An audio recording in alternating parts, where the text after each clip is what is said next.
Hi, this is LeVar with CRF Ventures. Today I'm going to be talking about some things that we'll be launching over the next couple of weeks. Our podcast and also relaunching our Instagram site, which is at CRF Ventures for our Instagram, and then CRF Ventures LLC on YouTube.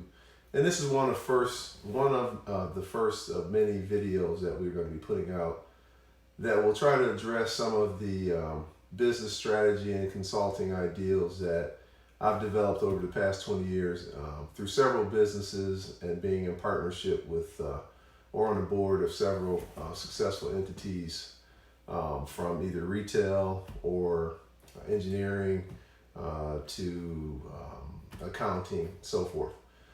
So I wanted to just create a opportunity for individuals to seek advice, and also bring some instances where there's some concern about different strategies that people need help with, but more importantly, to help people to try to be successful and navigate through the business cycle that's gonna that evolves over time to where if you're making between $1 to $50 million.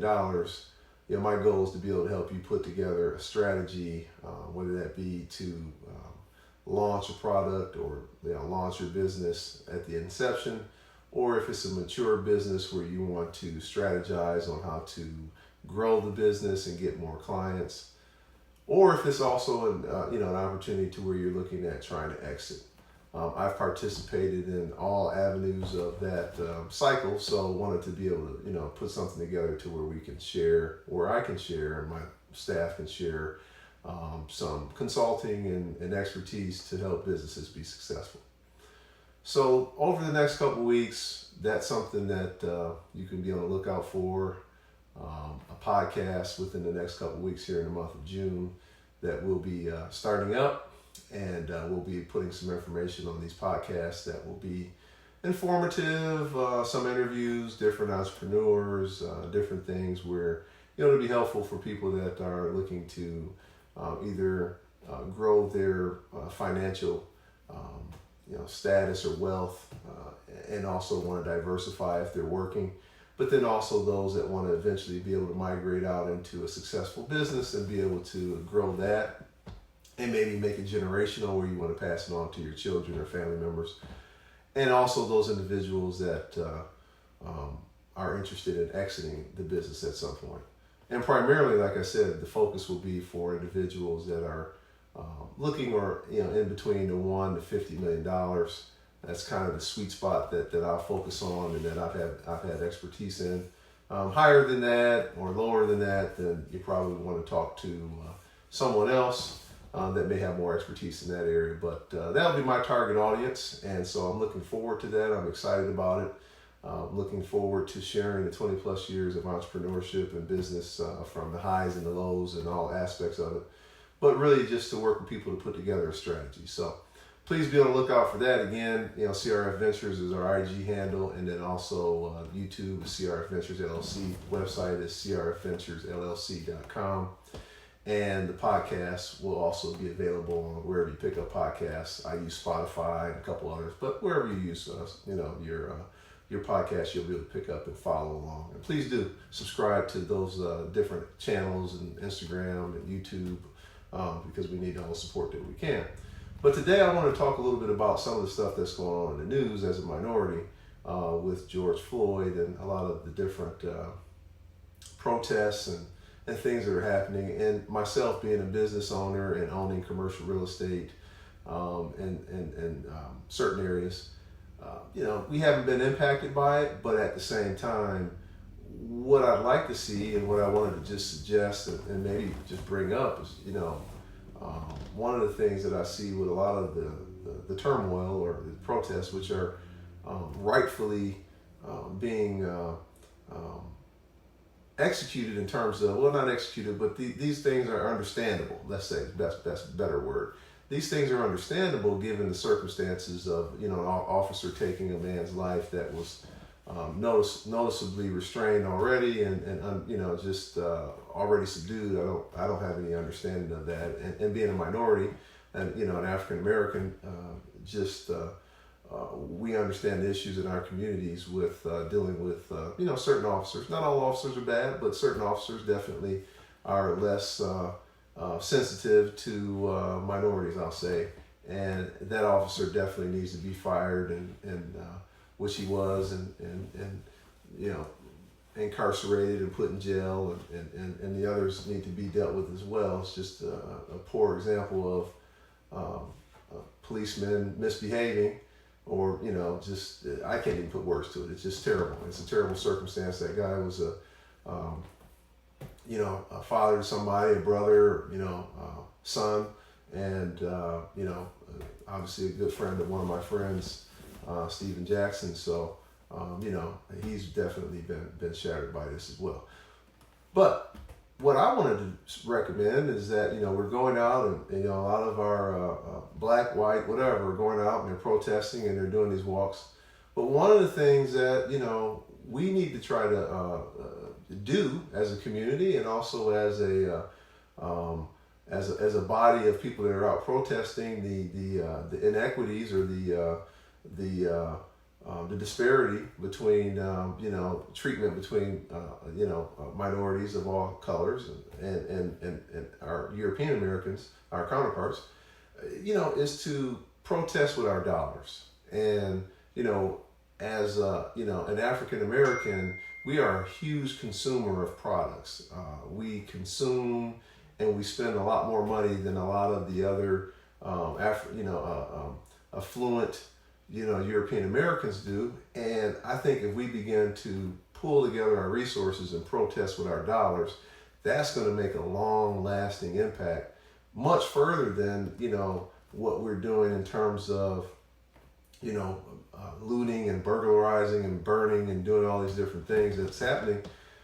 That makes a lot of noise, but where we have a greater impact, I believe, is when we start to take our dollars and start to redirect them in our best self-interest, in our communities, and in areas where we can then utilize and make use of our tax dollars, make use of enhancing our educational systems, and make use of propping up and helping our businesses flourish. And to me, that is really where we can make a lasting impact, and we can make a great change to not just getting our voices heard, but also making sure that the individuals that subscribe to this type of hatred and racism are ostracized and being disciplined and incarcerated to the degree that minorities are incarcerated for similar types of actions or similar types of deeds. So yes, we can go out, we can protest, but we need to protest from a financial perspective. And when we protest with our dollars, when we protest with our, being more selective with our consumerism, that really is going to have, to me, a longer lasting effect and impact on what we can get done, the change that we can make. Obviously, getting out and being more involved in the electoral process and trying to change the composition of the criminal justice system to where now it's predominantly European Americans or people that are other than minorities. We need to be more involved in that process, because then we have more sensitivity and we have more we are more sympathetic, because we understand the environment that a lot of other minorities come from. So those are the things that I think that, in my opinion, we should start to do. And I think that when we begin to really take control of our finances and make intentional decisions on where we're going to spend our money, and we start to pool together that on a mass scale, hey, those riots, rioting with our dollars, protesting with our dollars, I think that's where you start to really get a lot of traction from corporate America, to where they're coming saying, well, how can we be involved? How can we help? How can we understand? And then they have all the lobbyists and everybody else that's going out into the that sits in Washington, that goes out and writes a lot of the legislation or co-writes it and is involved with it because it's all special interest and very corrupt in DC.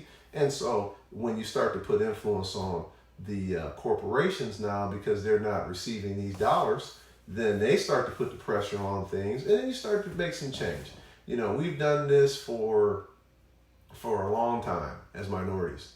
Protests, go out, civil rights, but we need to get organized. Right now, it's a lot of things that they seem random, and maybe they're not because I'm not out there in the streets, so I don't want to say that they are random. But if we begin to organize and protest with our dollars, I think that is a huge difference, and it makes a much longer impact.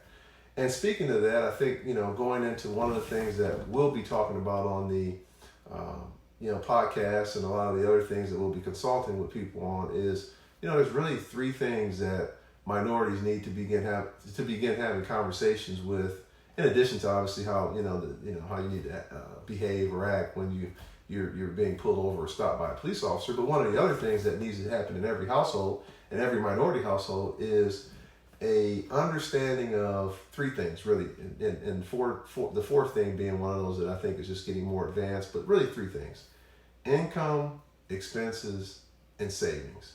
And then the fourth thing, if you want to get more advanced, is how to grow your money, how to make your money grow, or ways to invest your money so that it grows. I've been fortunate to been in a position to where I've been able to start businesses, exit businesses, own real estate, commercial and otherwise, and have gone through these different things. But in my household, we have those conversations, and we're beginning to have those conversations with our children. But I think that's really what the difference is between European Americans and maybe and some African Americans, but not all, being one. There's a conversation that's not happening in a lot of our communities and a lot of our people that addresses the income inequality and how we get there. We're not really having conversations on, hey, when you earn $1, that entire dollar is not to be spent. That dollar, some of it is going to have to go through, certain expenses, and then a portion of that dollar needs to be put aside for investment purposes or saving, and or both. And then there's a certain amount that is left over. And some people talk about budgeting. I'm not a big fan of the word budgeting because I feel like that kind of limits your growth in some ways. That's a different topic for a different day, but I'm a fan of maximizing earnings and minimizing expenses. And then that gives you an opportunity to have, overflow and excess that you can invest and you can use in savings and do different things. So when we look at this protest and we look at what happened to George Floyd, it's very, very, very heartbreaking, to see that, to have a son and understand that, this is the world that we live in. This is the United States that we live in. But how I think as minorities of all colors, we can start to address this is from a financial standpoint. We take control over our dollars, where they're spent, and we start to have conversations in our family that talk about, how we're going to minimize our expenses, how we're going to maximize our savings, how we're going to grow our money, how we're going to invest it, how we're going to be strategic on where we spend it, and how we're going to maximize our earnings. And a lot of that's education. And so it starts from, in some instances, elementary, but our kids learn a lot from their parents. All kids learn a vast majority of what they know and how they act from their parents. And I think that one of the things that we have to start taking control of is our finances and where we spend our money and how we spend our money and how we invest our money and learning how to invest our money, successfully. But just even sometimes you have to fail to learn. And so just begin to do that and not spend all our money and waste it in other communities where, they're not looking out for our best interests. So this is not a racial thing. It's not black and white. It's just money, and money talks. And so at the end of the day, if I'm spending money with you, then I should be able to have some say in how you do business. And if I don't like the way that you do business, or I don't like what you stand for or what you're doing, then I spend my money elsewhere. And I think minorities need to take control of that. And some of the riots and these other things, I think if we begin to really organize in that manner, we can have a great conversation with people in power, the people that can influence change, and we can also take control of, the situation where we can avoid and make this world and this state, the country, a lot better for our children. So I look forward to, talking to you guys again on future YouTube videos and also podcasts that we'll be putting out there. I'll be launching one this month to talk about some of a couple of different business owners that have come to me and requested some investment advice and also some information on, how to grow their businesses and different things. So look forward to sharing some of that information on the podcast. Hope to have some of you join in, and also potentially as customers or clients at some point throughout your business cycle. Maybe we can put together a good strategy and help you grow. But other than that, have a great day, and thanks for tuning in.